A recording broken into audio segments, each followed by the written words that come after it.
તો જય માતાજી મિત્રો, હું એસ એમ ઠાકોર અને આમ તો તમે બધા મારા રોસ્ટ વિડીયો બહુ જોતા હશો, પણ આ વિડીયો રોસ્ટ નથી, તમે છેલ્લે સુધી જોજો. કારણ કે મેં 6-7 મહિના પહેલાં ગબ્બર ઠાકોરની માતાની બે હાથ જોડીને માફી માગી હતી.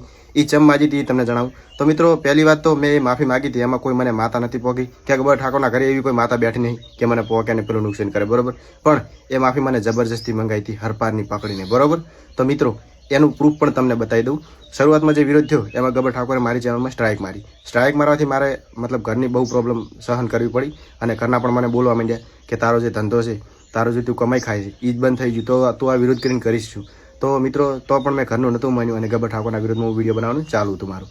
તો મતલબ એમાં હું સાચો હતો, પણ મારી એટલી ભૂલ કે મેં માફી માગી લીધી. જો કે મારે એની માફી નથી માગવાની, છતાં પણ માગી લીધી. એનું કારણ હતું કે મારા પપ્પા, મારા પરિવારના કોઈ પણ વ્યક્તિ બહાર નીકળે એટલે આ વ્યક્તિ એમને ધમકાવતો હતો કે તમારા છોકરાને ગમે ત્યારે અમે મારી નાખશું, ગમે ત્યારે એના હાથ પગ ભાજી નાખશું, બરાબર. અને એવું જ થયું મિત્રો. હું સાંજના સમયે મારા ઘરની બહાર નીકળ્યો, રાતના સમયે, એ ટાઈમ મારા ઉપર આ વ્યક્તિએ હુમલો કરાયો અને તમે ફોટા પણ જોઈ શકો છો, વિડીયો પણ જોઈ શકો છો, બરાબર. આ હુમલો ગબ્બર ઠાકોરે મારા ઉપર કરાયો હતો. અને બીજી વસ્તુ, આ વસ્તુ થયું મારી યારે, આ ઘટના બની, હું તો નહોતો ડર્યો કારણ કે મને મરવાની બીક છે જ નહીં, પણ મારા પરિવારના બી છે. એટલે મારા પપ્પા ગબ્બર ઠાકોરના ઘરે છે અને કીધું કે મારા છોકરાને આટલો જાતો કરો તમે, કોઈ એમાં અમે કરવા તૈયાર છીએ. છતાં હું નહોતો માનતો. પછી બીજે દિવસે મારા પપ્પા મને 2 ઓપ્શન આપ્યો કે તું કાં તો આ બધું બંધ કરી દે, કાં તો અમે કીધું એટલું કરી, કાં તો આપણો પરિવાર, તું તારો પરિવાર જ છોડી દે, અમને બોલાવીશ જ ને. તો મિત્રો, મારી જોડે 2 ઓપ્શન એ ટાઈમ વધ્યા હતા. એક ઓપ્શન એ હતું કે પરિવાર છોડી દઉં, કાં તો ગબ્બર ઠાકોરની માફી માગી લઉં. તો મિત્રો, પરિવાર તો કોઈને છોડવો ના ગમે. એ કારણથી ગબ્બર ઠાકોરના ઘરે જઈ ગબ્બર કે એમ મેં માતાની માફી માગી. જો કે મને માતા નથી પહોંચી, છતાંય મેં માફી માગી. કારણ કે એ વ્યક્તિએ મને એવું જ કીધું કે તું મારી માતાની માફી માગ, મારી માતાની. આ વ્યક્તિ માતાના નામે ધૂતી ખાય છે, બાકી માતા જેવું મને કાંઈ નુકસાન નહોતું થયું.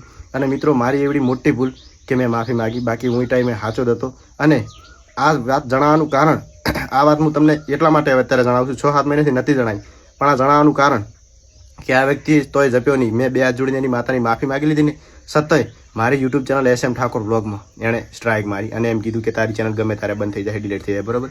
તો મિત્રો, એ ચેનલ મારી બંધ કરે એ પહેલાં મેં મારી 2 ચેનલો મારી રીતે હાથે બંધ કરી દીધી, તમે જોઈ શકો છો, બરાબર. તો આ વ્યક્તિ એવો હશે કે હું સમાજને આમ કરું તેમ કરું. મિત્રો, ભલે હું સમાજને કાંઈ કામ ના આવતો, પણ સમાજનો કોઈ વ્યક્તિ આગળ આવતો હોય ને તો હું એને નડતો નથી. જો કે હું રોસ્ટ વિડીયો બનાવું છું, પણ મારી મરજીથી એમને પૂછીને, બરાબર. બાકી આ વ્યક્તિ ખોટો છે, નડે છે, બરાબર. તો આપણા સમાજમાં આવા વ્યક્તિની જરૂર છે જ નહીં. અને બીજું કે હવે ભલે મને મરવાનું હું પસંદ કરીશ, પણ આ વ્યક્તિના વિરોધમાં જ રહીશ. કારણ કે આ વ્યક્તિ જે મારો પરિવાર ચલાવતો હતો એ એના ઉપર જ પાટું મારી, બરાબર. કોઈ ગરીબ આગળ આવતો હોય આને ગમતું નથી. જો કે મને ખબર હતી કે મારી યુટ્યુબ ચેનલ આ નહીં આગળ આવવા દે, એના કારણથી મેં મારી રીતે બીજા ધંધા મેં ગોતી લીધા હતા. તો કે એમાંથી મને મારા ઘરનું એડ્યુજ એવું પડ્યું છે મારી જોડે, બરાબર. તો મિત્રો, આ વ્યક્તિ એકદમ ખોટો હતો અને અત્યારે પણ ખોટો જ છે. મારી ઉપર ઘણા બધા એણે હુમલા કરાયા અને મને ઘણી બધી ધમકીઓ લાગી. એ કારણથી મારે એની માફી માગવી પડતી. બાકી મિત્રો, બીજી વસ્તુ કે આજથી આપણે ગબ્બર ઠાકોરના પાકા વિરોધી. આપણા સમાજમાં આ વ્યક્તિની જરૂર જ નહીં. મિત્રો, તમને 2 હાથ જોડીને એટલી વિનંતી કરું છું કે આ વ્યક્તિને આપણે કોઈ સપોર્ટ કરવાની જરૂર નહીં. કારણ કે આ વ્યક્તિને ગમતું જ નથી. બાબુ ઠાકોરની યુટ્યુબ ચેનલ ઉપર એણે સ્ટ્રાઇક મારી દીધી, મારી ચેનલ ઉપર સ્ટ્રાઇક મારી દીધી. વિક્રમ સોલંકી કદાચ નામ સાંભળ્યું હશે, તો એ વ્યક્તિને પણ એણે ધમકી આપી હતી ગમે ત્યારે આ વ્યક્તિને અમે મારશું, બરાબર. તો એ વ્યક્તિને પણ આવું ઘણું બધું આવી રીતના ઘણા બધા આપણા સમાજના છોકરા છે, ઠાકોર જ છે, જેને આ વ્યક્તિ હેરાન કરે છે. તો આ યોગ્ય ના કહેવાય, બરાબર.